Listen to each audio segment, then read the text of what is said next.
What's up, Pitt fans? Welcome to another edition of the PG Pitt Show brought to you by FanDuel. I'm Stephen Thompson. That's Abby Schnable. We cover Pitt athletics for the Pittsburgh Post-Gazette, and we are coming to you from Acrisure Stadium with the Pitt Panthers. Just earned their fourth win in a row by beating NC State and beating them pretty handily by a final score of 53-34. And Abby, it really was not that close. If you were watching it in the stadium, if you're watching it the entire way through, Pitt led 46-21 going into the fourth quarter, and really it was largely because of a resurgent day from the offense led by Mason Heintschel. Yeah, I mean, when your true freshman quarterback goes out and throws over 400 yards, that's a pretty dang good day. It's the first time a quarterback has done it for Pitt since Kenny Pickett in 2021. And it wasn't just like one person he was targeting. Yeah, Kenny Johnson and Blue Hicks had over 100 receiving yards, but there were 11 different guys with receptions. And Mason Heintschel just looked great. I mean, he got them out of some really tricky third downs, even converted on a fourth down, and just was throwing, it felt like a rocket, one after another at times. I mean, the Blue Hicks touchdown is probably going to live rent free in a lot of Pitt fans' mind for a while. Yeah, and he made a lot of really spectacular throws in this game, but the difference between Syracuse and today was their ability to stay on schedule. They didn't really have a ton going for them in the running game. That's been kind of a consistent theme all season, but Heintschel was on time and accurate. They were in manageable situations, and that made his job a lot easier. It set up some of those really fantastic throws that we saw from him today, but he was doing the little stuff really well. He was avoiding sacks. Shout out to the offensive line. Lyndon Cooper came in for a post-game press conference, brought his entire starting offensive line with him, his four teammates. And their ability to keep him upright, 0 sacks versus 7 last week against Syracuse, was really a difference maker. And it was on the offensive line. They played really well, I thought, today. But also, Heintschel, I thought, made some better decisions, too. Like, he was throwing the ball away when he didn't have a receiver open or when he didn't have an option. He wasn't looking to scramble as much. He was staying in the pocket. There was just altogether a lot cleaner of an effort from the offensive unit. Even the penalties. I mean, Kendall Stanley had 2 in the first quarter, I want to say, at least the first half, but then none for the rest of the game. So it was a much cleaner effort all around. Yeah, I mean, they only had 5 penalties in the whole game, and like you said, 2 of those came from Kendall Stanley. But considering Kendall Stanley had 5 by himself last week, huge improvement, not just from the offensive line, but from everyone. And with the amount of backup players playing today, there were a lot of starters out, specifically on the defensive end.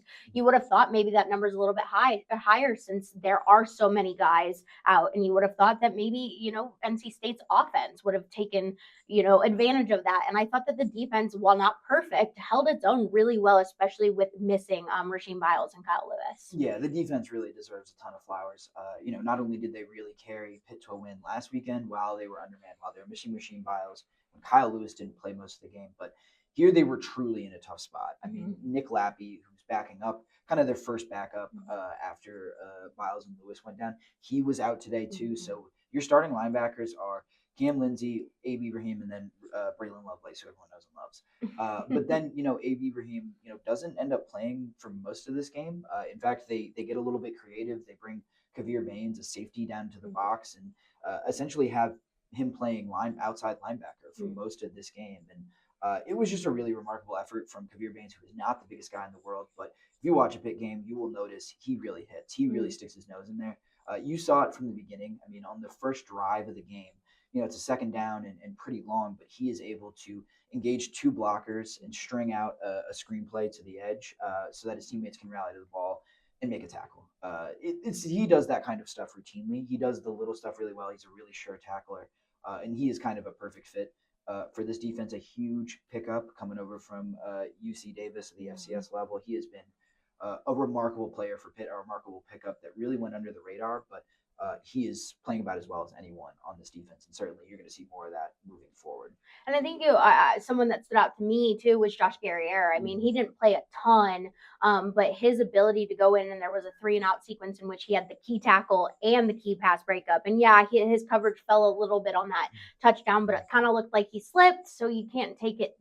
I take that with a little bit of a grain. Stadium turf. Yes, that'll do it to him. Yeah, and I mean, even the forced fumble with Rashad Battle recovering, like all of those opportunities opportunities that you're seeing from the defense are often plays that you see from Kyle Lewis and Rasheem Biles, and it felt really like everyone from top to bottom stepped up. And I think I wrote in my story that you didn't really feel the absence until Hollywood Smothers had that long touchdown, but even then, after that touchdown, it felt like they really cleaned things up until the fourth quarter when most of the third stringers were in.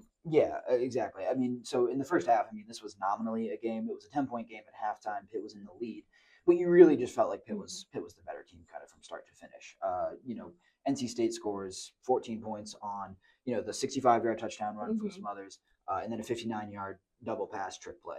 So Pitt really was the better team from down to down, right? And, I think of the 257 yards that NC State had in the first half, 124 come on 2 plays. So Pitt was really in control for most of this game, even if it didn't really feel like it. And then in the second half, the floodgates just kind of opened. Yeah, it was fun to watch because it was using everyone from top to bottom. Yes, you had Mason just absolutely dominating. I mean, what a performance from a true freshman. But then it was even like, Bryce Yates had a catch, and we were seeing the true freshman on the other side. And it just felt very complete. And I don't know, other than maybe the Boston College game, if Pitt has had that complete of a game. And I also just really appreciated the bounce back after the Syracuse. The offense didn't look great. By the end of the first quarter, they had already matched the total offense and passing yards. It was just really great to see them because especially with how many guys were injured, it wouldn't have been surprising for them to kind of fall a little bit behind. Yeah, and I think a performance like that can really energize a team, right? Like everything looks better when you're winning, but when you're able to do it with so many backups in, with so many young guys stepping up and really taking ownership of their roles and playing really well, I really do think that energizes a team. I think that brings a team closer together, and that's huge given the kind of November that Pitt is going to have. So you go and play Stanford next week. Stanford, not the best team in the ACC, closer to the bottom of the standings. They're going through a rebuilding period.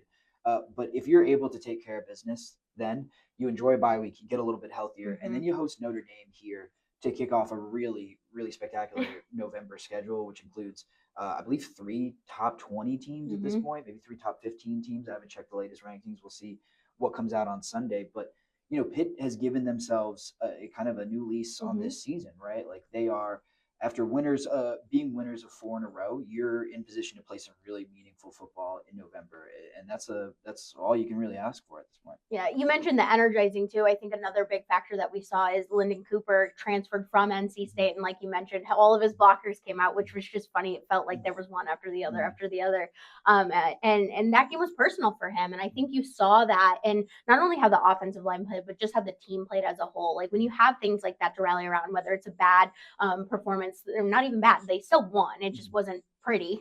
Bad performance against Syracuse, but then, so many defensive guys down, and then you're playing for, one of your leaders on the team. And it was just great to see them rally around all of that. And then, it's huge momentum heading into this. Right. And that's 3 weeks in a row that Pitt has used some kind of perceived disrespect from an opponent. And, it's not saying anything about, whether there was real trash talk or anything like that, but Pitt is finding ways to motivate itself.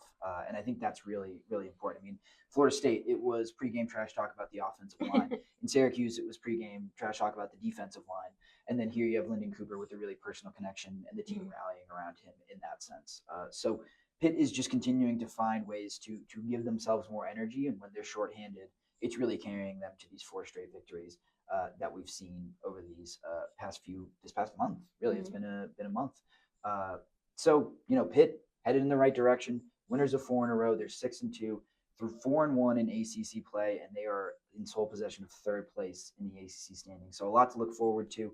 Make sure you're staying tuned to this YouTube channel, PG Pitt on YouTube. Like the video, subscribe so you don't miss a thing, and find all our written work at post-gazette.com. We'll have plenty more to come. Next week, we got a basketball exhibition. We got more volleyball as always, and then Pitt is going to get ready for their first West Coast trip since Stanford and Cal joined the ACC. So really going to be a fun time out there in Palo Alto. So make sure you're staying tuned to all of that, and we will see you guys next time.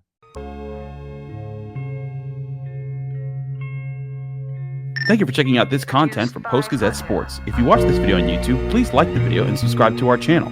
For all of the sports coverage the Post-Gazette has to offer, visit post-gazette.com.